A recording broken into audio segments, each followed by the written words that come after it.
Hello guys, welcome to our channel, and today we are continuing our series of IoT, and today topic is MQTT protocol.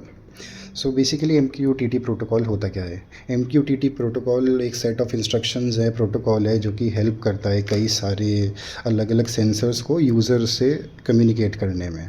एक तरीका होता है कि machine या sensors आपस में कम्युनिकेट कर ले, तो उसे हम मशीन टू मशीन कम्युनिकेशन कहते हैं। ये अलग होता है।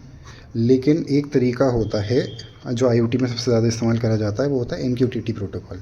MQTT प्रोटोकॉल बेसिकली पब्लिश और सब्सक्राइब मॉडल पे काम करता है। इसमें अगर जो जो चीज़ें आपने जिनके लिए सब्सक्राइब करा जाता है, आपको सिर्फ उनकी ही इन्फॉर्मेशन दी जाती है। ये काम कैसे करता है आइए देखते हैं। MQTT में हम ऐसे देख सकते हैं जैसे कि हम पे अगर कई सारे सेंसर्स हैं, सेंसर 1, सेंसर 2, सेंसर 3।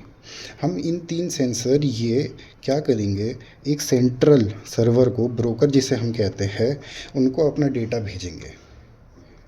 और ये ब्रोकर क्या करेगा, जो इसके सब्सक्राइबर होंगे, सब्सक्राइबर यानी कि devices that opt for their information,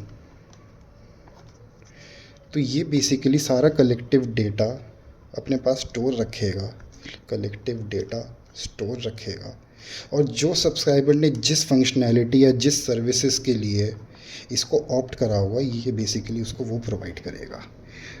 for example जैसे कि हमारा पोस्ट ऑफिस हो गया, जैसे अगर हम किसी मैगज़ीन या फिर उनको किसी न्यूज़पेपर के लिए ऑप्ट करते हैं, तो बेसिकली वो इनसे सामान लेके हमको जिस जिसके कराए उनको ही सप्लाई करेंगे। अब इसके हम की कंपोनेंट्स देखते हैं। की कंपोनेंट्स क्या होते हैं? सबसे पहले की कंपोनेंट तो ब्रोकर ही हो गया।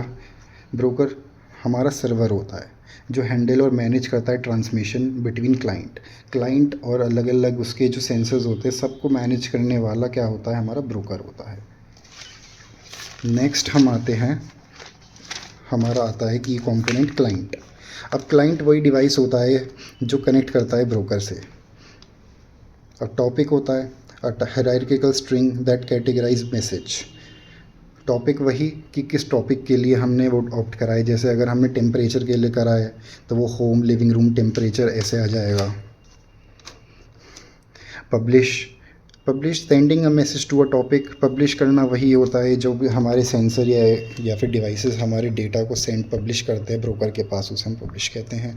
सब्सक्राइब करना होता है listening for a message on a topic, कि किसी पर्टिकुलर टॉपिक पे मैसेज के लिए लिसन करना, अलर्ट रहना, इसी को हम सब्सक्राइब करते हैं। जैसे यूट्यूब पे हम सब्सक्राइब करते हैं। बेसिक ओवरफ्लो क्या होता है इसका, ये देख लेते हैं। तो बेसिक ओवरफ्लो इसका ये होता है कि क्लाइंट कनेक्ट करता है सबसे पहले सर्वर से MQTT ब्रोकर। ये बहुत इंपॉर्टेंट है कि सबसे पहले क्लाइंट सर्वर से कनेक्ट करेगा, उसके बाद क्या करेगा, क्लाइंट सब्सक्राइब करेगा किसी टॉपिक के लिए।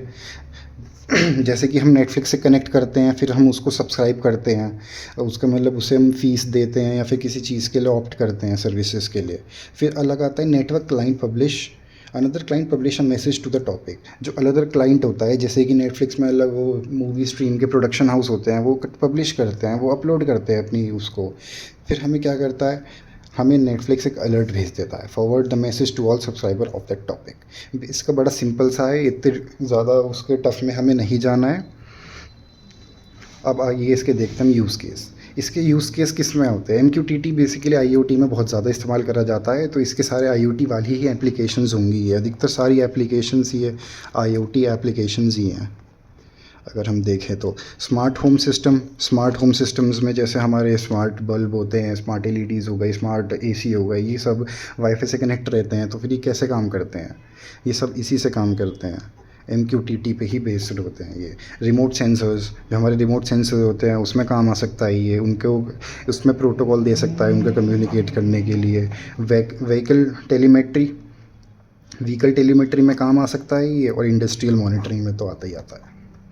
रियल वर्ल्ड एनोलॉजी अगर हम देखें इसकी, तो हम ऐसे एक न्यूज़पेपर सर्विस इमेजिन कर सकते हैं, जिसमें कि हमारा ब्रोकर हो गया पोस्ट ऑफिस, हमारा सब्सक्राइबर हो गए हम, जिन्होंने किसी के लिए स्पोर्ट्स न्यूज़ के लिए जैसे सब्सक्राइब करा है, और पब्लिशर हो गया न्यूज़पेपर की कंपनी या फिर स्पोर्ट्स कंपनी, जो फिर ये पब्लिश करेगी, जो यूज़ करेगी पोस्ट ऑफिस पे। टॉपिक हमारा यही हो गया स्पोर्ट्स एंड न्यूज़, जो हम जिसके लिए पर्टिकुलरली हम सब्सक्राइब करते हैं। आज के लिए इतना ही, थैंक यू।